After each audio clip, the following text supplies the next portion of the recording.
In last month's message, I introduced you to a district-wide project called Portrait of a Fremont Graduate.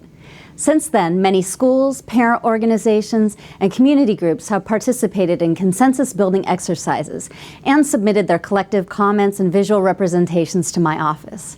The ideas have been inspiring and show great commitment to our students now and investment in their futures. We look forward to collecting more data from the outreach sessions during the next 2 months. Part of us doing this project is to help us envision the kind of world we want our young people to be a part of, while also recognizing that they are growing up in a very different time. Consider this.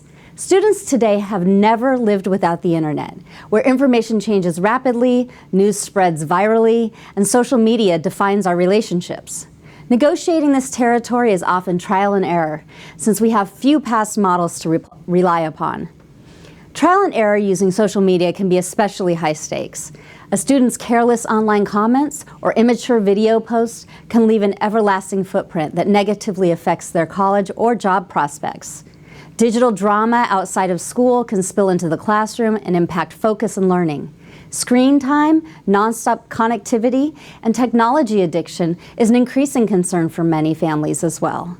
In light of this, how do we best guide our youth in making healthy decisions and becoming good digital citizens? Thankfully, we have the support of our community to provide us direction in these uncharted waters. FUSD received a generous donation of $20,000 from the Fremont Unified Student Store, or FUS, which we are using to create a series of 4 unique parent nights throughout the year on media-related topics, raising awareness of online trends, and helping our students successfully navigate the world they currently live in and will one day run. Information with dates and details will be sent through school newsletters and posted online. We hope to see you at all of these workshops as we work together on developing this key aspect of our Fremont grad.